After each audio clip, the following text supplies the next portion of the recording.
Hello and welcome to the first episode of Borderlands 2. This is probably my favorite game of all time, maybe behind Skyrim. I've got a few thousand hours in each, so it's very comparable. I've decided I'm going to start skipping cutscenes like this in the beginning of games. I kind of feel like if you want that kind of story, you're probably not going to want to get it from here. I highly recommend, if you are interested in the story of this game, which it is a very, very good story, that you check it out for yourself by getting the game. Granted, there are a lot of cutscenes like this that I just can't skip. Um, but I'm going to be talking over them and doing whatever I do.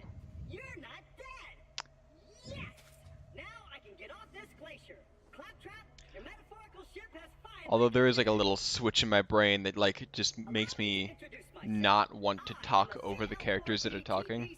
I don't know what it is, but it's just very, very hard for me to keep my like line of thought going while there's another character talking to me. Especially Claptrap, because Claptrap's voice is the most annoying thing on the planet. And I love him, but I hate him so unbelievably much. And I know that's the point of his character, but like, oh my gosh. So I do have the Game of the Year edition. So now we get to sit through 10,000 years of cutscene, or not cutscenes, but little confirmation screens that have to load each time for reasons, I guess. I don't know. Always use a sniper rifle. If you don't use a sniper rifle, you're not a cool boy. So I decided to go with Krieg for this playthrough. Kind of because he's fun, and I haven't played him in a very, very long time. I generally play characters closer to Maya, that, in my opinion, are more viable in the late game for raid bosses than Krieg. A lot of people think Maya is not very viable for raid bosses, but she's very, very, very tanky. And I feel like that's like 95% of what makes raid bosses easier is being more tanky so you can survive one of the hits.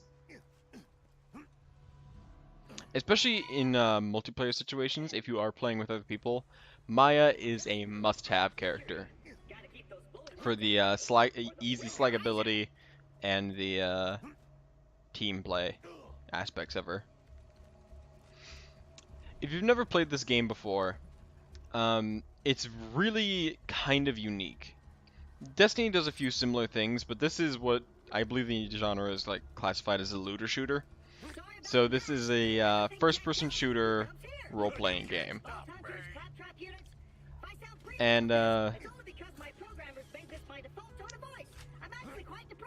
so if I were to go into my menu here, this screen right here, you have a skill tree in a shooting game, which is pretty unique. And each character has a very, very fun and unique variation on their skill tree, and we can get into that later. But as I was describing earlier, Maya, the character I normally play as, is a elemental healer, I guess I would describe her as. As well as she kind of has the ability to like control the flow of the battlefield by like moving enemies around. My other main character that's not Krieg would probably be Axton. Axton is kind of widely hated by the community.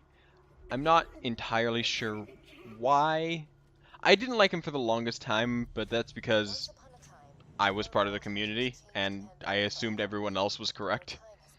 But despite the common belief, Axton has one of the highest damage outputs in the game, as well as really, really good survivability. So if I were to recommend someone to start the game with, if you're like not used to this type of thing, I would actually recommend Axton. He's pretty simple to get into, as well as gets really powerful later on. The only issue with him that I've come across is around levels 50 to 72, 72 being the max level. He kind of is hard to get through that point, Maya being the same way. But when you've got your end game gear, he's pretty easy to deal with.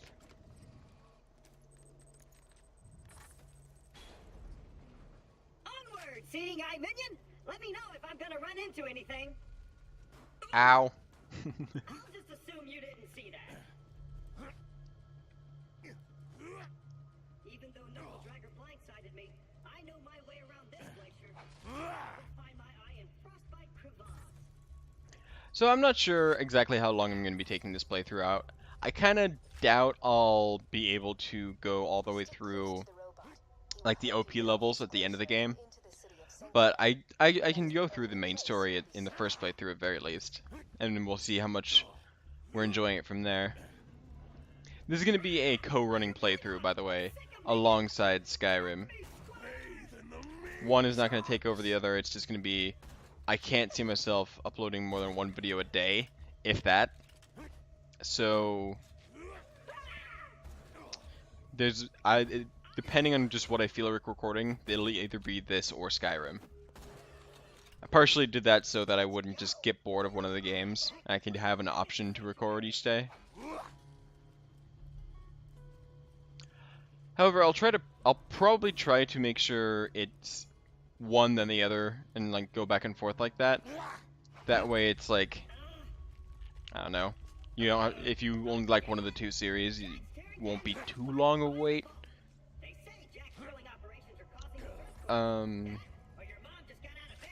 Zing! You'll need that funny little robot's help to reach Sanctuary, the last bastion of the resistance against Jack, and the only place you'll be truly safe. Get to Sanctuary. I swear you can make that jump. I know I've done it before. Oop. I try every single time. My aim is a little bit off right now. Been a while since I played this type of game.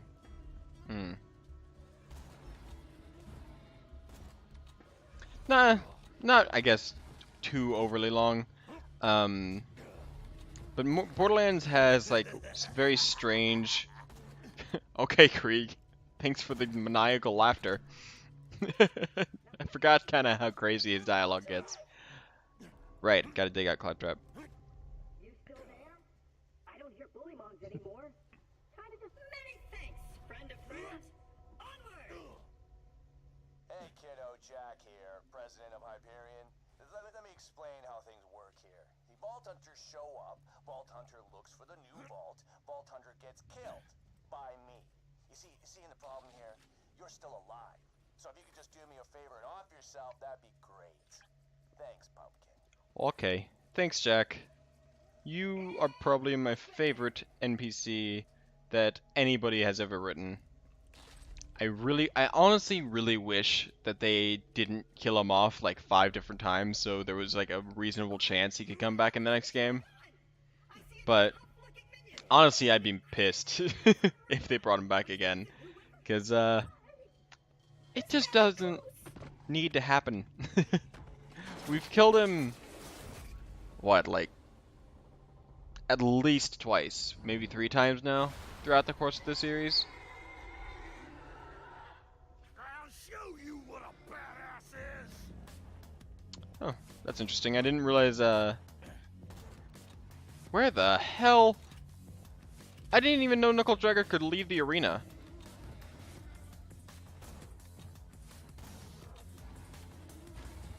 Is he broken?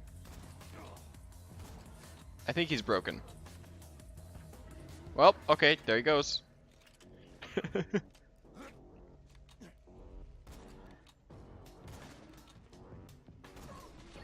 Alright. Wait, did I get it? Oh no. If anybody doesn't know, there's a,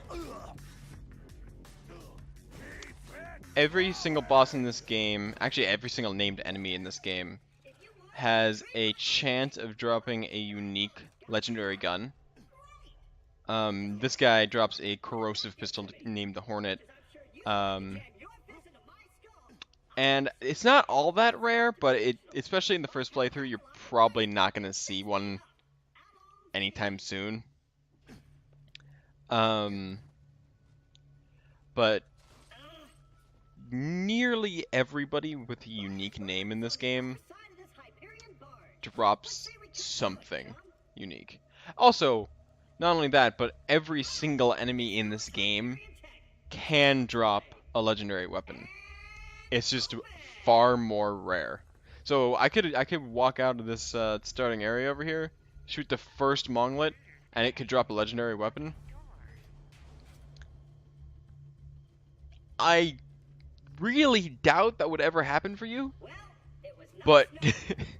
if it is, record it, because that is some rare shit. Let me get that for you. I believe it's like something like an 800,000 chance that if you get a gun drop, that will be a legendary. Of being an 1 in 800,000. I'm networked into almost everything on this planet. So I have gotten them It's a long before, way to Sanctuary. but it's Please not take whatever you common. need for the journey. This is always a white shotgun, so there's no chance here. Coach gun. That's actually not bad. Let me know when you're ready to go meet with Sir Hammer. Is that always a coach gun? I'm not sure.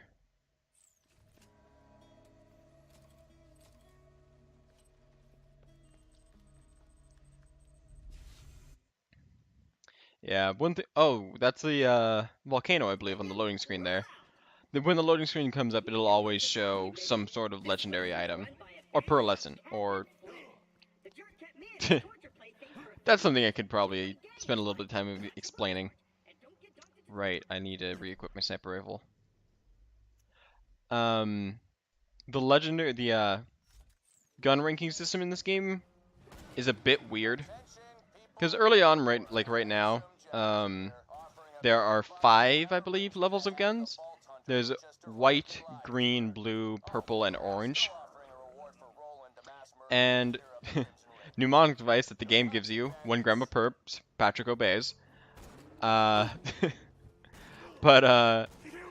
it stands, so it would stand for like uncommon, or common, uncommon, rare, I think ultra rare, and then legendary.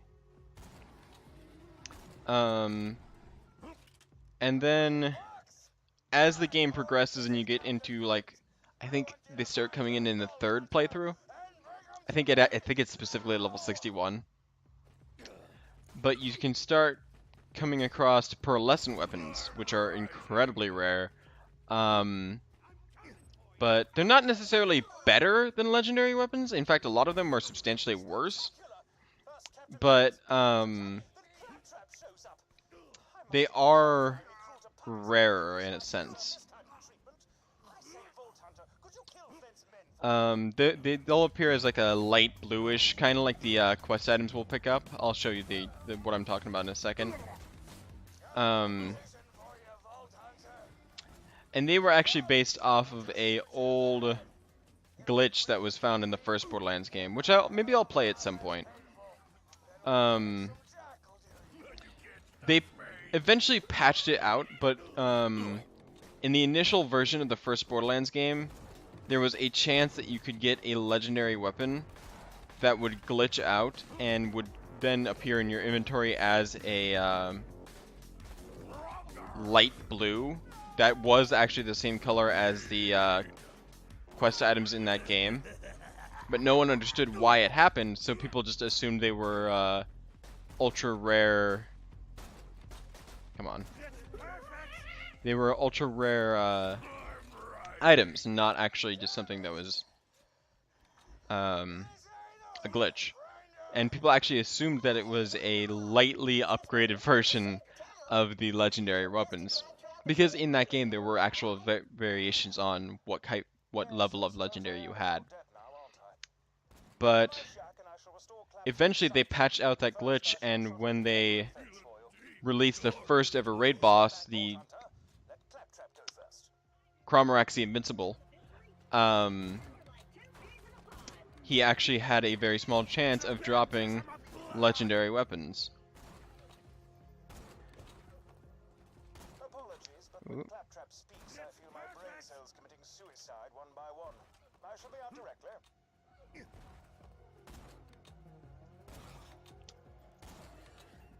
So they decided eventually to carry that concept over to this game, and now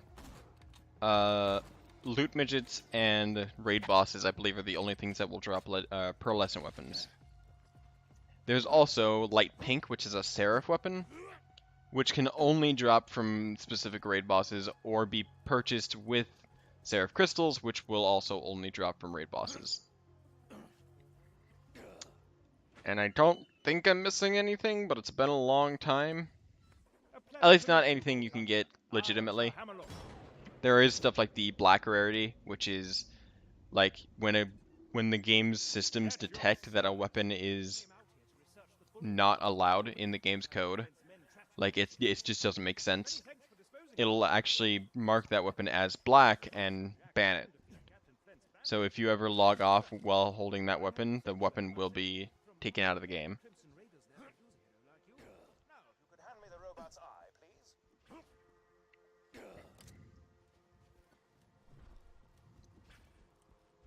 I considered doing this playthrough on the community patch for a while, because that just makes a lot of small quality of life changes that this game has kind of been needing for a very long time. It actually adds a very slightly different rarity that isn't really important, but added from one of the DLCs.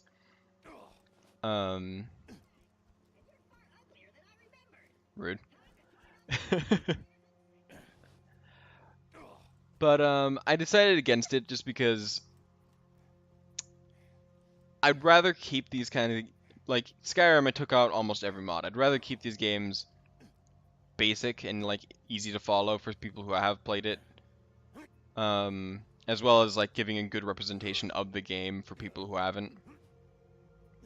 I've always found it kind of weird watching videos of people playing a modded version of a game. I don't know why.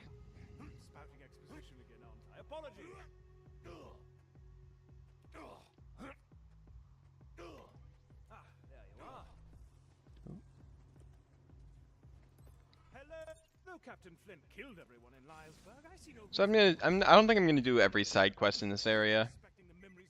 I'll probably just try to get out of here as fast as possible. The objectives on your HUD pertain to your active mission. You can change your active mission by using Oop. the mission log in your Echo device. Mostly because I find it like really difficult to talk over this tutorial area.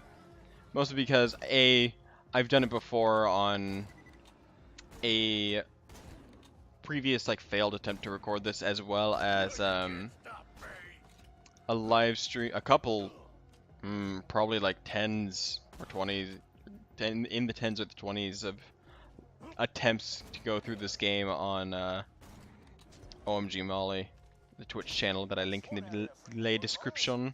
This would be an even greater achievement if anyone in Liarsburg was allowed to celebrate your victory, but still, well done.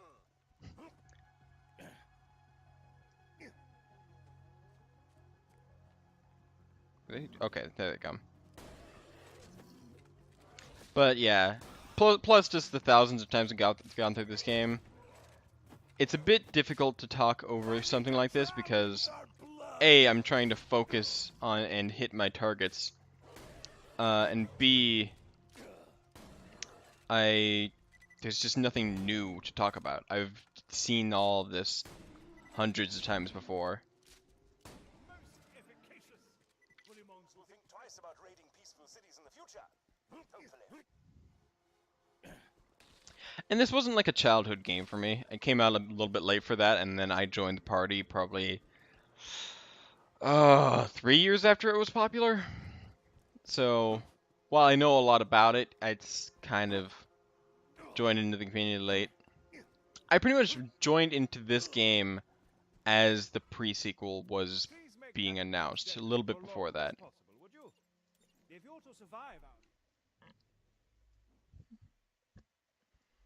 I think I'm just gonna take, at this point, Claptrap and go to the main quest. Give him the loot from the bodies Jack ditches in the glacier. He promises not to torture me for hours at a time. Then he does it anyway. That is today. We're gonna take him out, steal my ship back, and sail to Sanctuary. Actually, I think I'm gonna do this next time, as I'm like looking at my little timer I got set up, and it's coming up on 20 minutes. So, if you enjoyed this episode, press that like button, drop a comment down below if there's anything you think I should fix, or if you just want to tell me you liked it more. And please don't forget to hit that follow button if you want to see more of this content. The next video will be coming up probably very soon, as I'm going to be recording it right after this one. But I got nothing more to say. Peace out.